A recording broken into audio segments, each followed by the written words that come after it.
25 साल का अरसा कोई कम होता है क्या? आप 1 महीने बाद गिरा देते, आप 2 महीने बाद कर देते, आप 3 महीने बाद कर देते। 25 साल से लोग एक जगह नमाज पढ़ रहे हैं, कुछ तो खुदा का खौफ होना चाहिए ना। 25 साल से एक जगह फजर की नमाज हो रही है, जोहर की हो रही है, असर की हो रही है, मगरिब की हो रही है, इशा की हो रही है, रमजान में तरावी हो रही है, ईद बकरीद हो रही है, वहाँ जुमे की नमाजें हो रही हैं, ईद उल फितर ईद उल अज़हा की नमाजें हो रही हैं। 25 साल से महल्ले वाले वहाँ एक क्राउड हो रहा है, बहुत बड़ा इज्तिमा हो रहा है, उसको आप लोगों के जॉगिंग के लिए और चहलकदमी के लिए आप गिरा दें, तो ये जब अल्लाह का खौफ नहीं होगा तो फिर ये काम बहुत आसान है।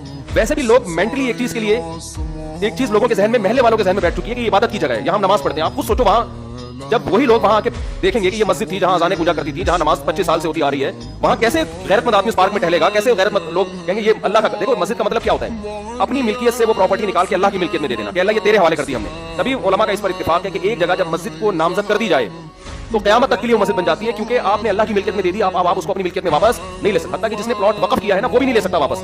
एक आदमी ने 1 करोड़ की प्रॉपर्टी खरीदी और मस्जिद के नाम वक़्फ कर दी, नमाजियों के लिए खोल दिया उसने उसको, अब वो वापस नहीं ले सकता कि मेरा प्लॉट है मैं वापस ले रहा हूँ। कहेंगे जब आपने वक़्फ कर दिया तो ये किसका हो गया? अभी अल्लाह का हो गया। तो ये दुश्मनी किससे हो रही है? सीधा सीधा ये मौलवियों से दुश्मनी नहीं हो रही है। हमारी गवर्नमेंट और ये लोग इसमें है कि मौलवी लोग एहतजाज कर रहे हैं क्योंकि मौलवियों के मफाद पे असर पड़ रही है। मौलवियों को कुछ भी नहीं हो रहा इससे, हमारे मफाद पे क्या असर पड़ रही है? कुछ भी नहीं हो रहा हमें, वो मस्जिद रहे ना रहे, मेरा क्या फायदा इससे भाई? एक आध आदमी का शायद कोई बेचारे इमाम की वहां तनख्वाह हो, वो इमामों को अल्लाह ऐसे ही खिला रहा होता है, कोई जगह से बंद होती है, अल्लाह रिस्क 10 रास्ते खोल देता है। ये आप जंग मौलानाओं से नहीं कर रहे हैं, ये महल्ले वालों से नहीं कर रहे हैं, आप जंग डायरेक्ट किससे कर रहे हो? अल्लाह से कर रहे हो। खुदा का खौफ करो, कुछ खुदा के गज़ब से डरो, ये आप डायरेक्ट अल्लाह से जंग कर रहे हो।